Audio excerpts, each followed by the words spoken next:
Author Nation, it's Melody Ann, your host, and today I want to talk about the neuroscience of storytelling so that you can have a deeper understanding of why you should be using story when you write your books. And so I have 5 ideas I want to talk to you about, and I may just refer to my notes today. I don't want to get my details wrong because I am not a neuroscientist. I mean, I've done a lot of study on story itself, but I'm still not a neuroscientist. So the first thing I want to talk about, the fact that stories activate multiple brain regions.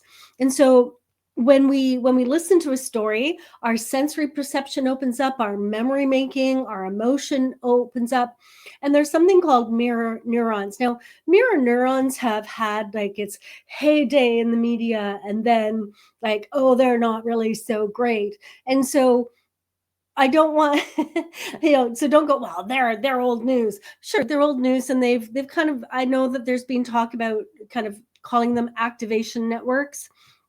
But basically what happens is when you see someone dive into the pool, then your mirror neurons are like, oh, that's cold water. And you can kind of feel that. You kind of, the parts of your brain that react to, diving into cold water will light up in the person's brain that's diving, but they'll also light up in your brain. So that's essentially what mirror neurons on. So, and if we talk about storytelling, so if they're reading a story and something is happening to the character in the story, their neurons will also light up, and so they have that experience, that connection, right? So it helps readers with kind of feeling like they're experiencing the story, which is why we love stories so much. This is why people read so much fiction. But also, you can do this in nonfiction, don't forget. Nonfiction with stories will have a deeper impact. People will resonate with it more. Okay, number 2, stories enhance the emotional connection through oxytocin. So believe it or not, when we hear emotionally charged stories, our brain releases oxytocin, which is a hormone that is linked to empathy and trust. And so we're reading a story, we have this release of oxytocin, our empathy and our trust elevates, and then we are more engaged with what we're reading, and then we will trust the storyteller more. So stories help you build that trust and the empathy in your reader. The other thing stories do, number 3, is stories improve memory retention. Now, those people who are like, just give me the dry facts, what they fail to realize is that when we read stories, we activate our hippocampus. We have 2 hippocampi, 1 hippocampi, 2 hippocampus. And our hippocampus is critical for memory retention. So when we use stories, when we are writing our book or doing anything at all, teaching, we help people remember, especially the key points from the story. And often people will walk away and they'll remember how they feel as well, right? So, I mean, that goes back to point number 2.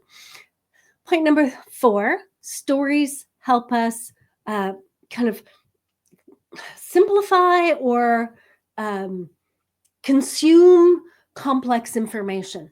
So I often work with doctors who have a lot of complex information, and they need to put that complex information into an accessible form, which in no way makes their reader less intelligent than the doctor. So a medical doctor could be speaking to a chemist or astronaut or anyone. It could be anyone at all, but they have a particular knowledge. They have a lot of complex knowledge. And when you have a lot of complex knowledge, stories help simplify it. For some reason, our brain processes story in a way that helps make things that are abstract and difficult to understand, new information that's complex. It helps us kind of digest that because it engages both the cognitive and the emotional centers of our brain or our body. I know that a lot of people are saying our gut is the emotional brain. I'm not here to argue science at the moment, and so I'm just going to say that it kind of works with both our cognitive and our emotional, and when we can put those together, we process things better. And finally, stories create a sense of a shared experience.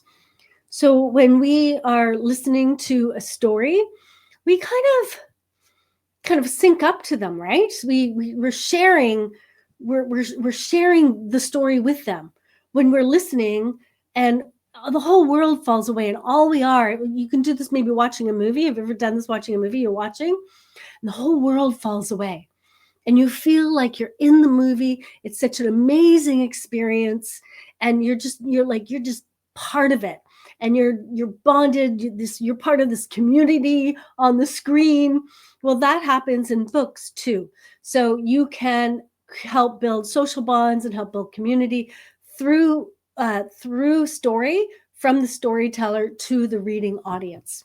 So storytelling has a profound effect on the brain, and that makes it a powerful tool for you to engage and connect with your audience when you are writing your nonfiction book. I'm Melody Ann. This is Author Nation. Keep writing, keep sharing your stories with the world. I want to hear your words.